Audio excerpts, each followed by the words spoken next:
کہ آسمان اور زمین میں کیا کیا چیزیں ہیں، لیکن جن لوگوں کو ایمان لانا ہی نہیں، ان کے لیے زمین و آسمان میں پھیلی ہوئی نشانیاں اور آگاہ کرنے والے پیغمبر کچھ کارآمد نہیں ہوتے۔ اور آیت نمبر 102، بھلا بتاؤ کہ یہ لوگ ایمان لانے کے لیے اس کے سوا کس بات کا انتظار کر رہے ہیں کہ اس طرح کے دن یہ بھی دیکھیں جیسے ان سے پہلے لوگوں نے دیکھے تھے؟ کہہ دو کہ اچھا تم انتظار کرو، میں بھی تمہارے ساتھ انتظار کرتا ہوں۔ پھر جب عذاب آتا ہے تو ہم اپنے پیغمبروں کو اور جو لوگ ایمان لاتے ہیں ان کو نجات دے دیتے ہیں۔ اسی طرح ہم نے یہ بات اپنے ذمے لے رکھی ہے کہ ہم دوسرے مومنوں کو بھی نجات دیں گے۔ اے پیغمبر ان سے کہو کہ اے لوگو، اگر تم میرے دین کے بارے میں کسی شک میں مبتلا ہو تو سن لو کہ تم اللہ کے سوا جن کی عبادت کرتے ہو میں ان کی عبادت نہیں کرتا، بلکہ میں اس اللہ کی عبادت کرتا ہوں جو تمہاری روح قبض کرتا ہے، اور مجھے یہ حکم دیا گیا ہے کہ میں مومنوں میں شامل رہوں، اور مجھ سے یہ کہا گیا ہے کہ اپنا رخ یکسوئی کے ساتھ اس دین کی طرف قائم رکھنا اور ہرگز ان لوگوں میں شامل نہ ہونا جو اللہ کے ساتھ کسی کو شریک مانتے ہیں۔ اور آیت نمبر 106، اور اللہ سبحانہ تعالیٰ کو چھوڑ کر کسی ایسے من گھڑت معبود کو نہ پکارنا جو تمہیں نہ تو کوئی فائدہ پہنچا سکتا ہے اور نہ ہی کوئی نقصان۔ پھر بھی اگر تم ایسا کر بیٹھو تو تمہارا شمار ان ظالموں میں ہوگا، اور اگر تمہیں اللہ کوئی تکلیف پہنچا دے تو اس کے سوا کوئی نہیں جو اسے دور کر دے، اور اگر وہ تمہیں کوئی بھلائی پہنچانے کا ارادہ کر لے تو کوئی نہیں ہے جو اس کے فضل کا رخ پھیر دے، اور وہ اپنا فضل اپنے بندوں میں جس پر چاہتا ہے پہنچا دیتا ہے، اور وہ بہت بخشنے والا بڑا مہربان ہے۔ اے پیغمبر کہہ دو کہ لوگوں، تمہارے پروردگار کی طرف سے تمہارے پاس حق آ گیا ہے، اب جو شخص ہدایت کا راستہ اپنانا چاہتا ہے وہ خود اپنے فائدے کے لیے اپنائے گا، اور جو گمراہی اختیار کرنا چاہتا ہے اس کی گمراہی کا نقصان خود اسی پر ہوگا، اور میں تمہارے کاموں کا ذمہ دار نہیں ہوں۔ اور جو وحی تمہارے پاس بھیجی جا رہی ہے تم اس کی اتباع کرو اور صبر سے کام لو یہاں تک کہ اللہ کا فیصلہ ہو جائے، اور بہترین فیصلہ کرنے والا تو اللہ ہی ہے۔ کیونکہ مکی زندگی میں حکم یہ تھا کہ کفار کی طرف سے پہنچنے والی ہر تکلیف پر صبر کیا جائے، ہاتھوں سے انتقام لینے کی اجازت نہیں تھی۔ اس آیت میں یہی حکم دیا گیا ہے، مطلب یہ ہے کہ ان کافروں کا فیصلہ اللہ سبحانہ تعالیٰ پر چھوڑ دو، وہی اس کے بارے میں مناسب فیصلہ کرے گا، چاہے اس طرح کہ دنیا میں ان کو عذاب دے یا آخرت میں، اور چاہے اس طرح کہ مسلمانوں کو جہاد کی اجازت دے دے جس کے ذریعے وہ ان سے زیادتیوں کا بدلہ لے سکے۔ اب دیکھیں 13 سال مکہ کی زندگی میں صحابہ کو اجازت نہیں تھی، ان کو صرف ایک ہی حکم تھا کہ کفو ایدیہم، جہاد کی اجازت تو جا کے مدینہ میں ملی تھی۔ یہاں پہ الحمدللہ سورہ یونس ختم ہوتی ہے، اور اب ہم شروع کرتے ہیں سورۃ ہود۔ اعوذ باللہ من الشیطان الرجیم، بسم اللہ الرحمن الرحیم۔ سورۃ ہود کا تھوڑا سا تعارف دیکھ لیتے ہیں کہ یہ سورہ بھی مکی ہے اور اس کے مضامین پچھلی سورت کے مضامین سے ملتے جلتے ہیں۔ البتہ سورہ یونس میں جن پیغمبروں کے واقعات اختصار کے ساتھ بیان ہوئے تھے، اس سورت میں انہیں تفصیل کے ساتھ بیان کیا گیا ہے۔ خاص طور پر حضرت نوح، حضرت ہود، حضرت صالح، حضرت شعیب اور حضرت لوط علیہ السلام کے واقعات زیادہ تفصیل سے، انتہائی بلیغ اور مؤثر طریقے سے بیان ہوئے ہیں۔ بتانا یہ مقصود ہے کہ اللہ سبحانہ تعالیٰ کی نافرمانی بڑی بڑی زور آور قوموں کو بھی تباہ کر چکی ہے، اور جب انسان اپنی نافرمانیوں کی وجہ سے اللہ سبحانہ تعالیٰ کے قہر اور عذاب کا مستحق ہو جائے تو چاہے وہ کتنے بڑے پیغمبر سے قریبی رشتہ رکھتا ہو، اس کا یہ رشتہ اسے عذاب الہی سے نہیں بچا سکتا، جیسا کہ حضرت نوح علیہ السلام کے بیٹے اور حضرت لوط علیہ السلام کی بیوی کا ذکر ہوگا۔ اس سورہ میں عذاب الہی کے واقعات اتنے مؤثر انداز میں بیان ہوئے ہیں، اور دین پر استقامت کا حکم اتنی تاکید سے فرمایا گیا ہے کہ ایک مرتبہ رسول اللہ صلی اللہ علیہ وسلم نے فرمایا تھا کہ مجھے سورۃ ہود اور اس جیسی اور سورتوں نے بوڑھا کر دیا ہے۔ ان سورتوں میں جو تنبیہ کی گئی ہے اس کی بنا پر آپ کو اپنی امت کے بارے میں یہ خوف لگا ہوا تھا کہ کہیں وہ اپنی نافرمانیوں کی وجہ سے اللہ سبحانہ تعالیٰ کے غضب میں نہ آ جائے۔ اب شروع کرتے ہیں جی، اعوذ باللہ من الشیطان الرجیم، بسم اللہ الرحمن الرحیم۔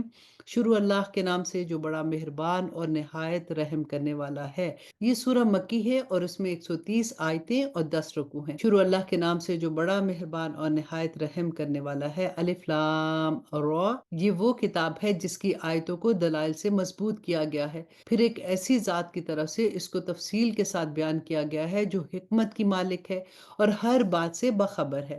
یہ کتاب پیغمبر کو وحی دیتی ہے کہ وہ لوگوں سے یہ کہیں کہ اللہ کے سوا کسی کی عبادت نہ کرو، میں اس کی طرف سے تمہیں آگاہ کرنے والا اور خوشخبری سنانے والا ہوں، اور یہ ہدایت دیتا ہے کہ اپنے پروردگار سے گناہوں کی معافی مانگو، پھر اس کی طرف رجوع کرو، وہ تمہیں ایک مقررہ وقت زندگی سے اچھا لطف اٹھانے کا موقع دے گا، اور ہر اس شخص کو جس نے زیادہ عمل کیا ہوگا اپنی طرف سے زیادہ اجر دے گا۔ اور پھر آیہ نمبر 3 میں اللہ سبحانہ تعالیٰ فرماتے ہیں، اور اگر تم نے منہ موڑا تو مجھے تم پر ایک بڑے دن کے عذاب کا اندیشہ ہے۔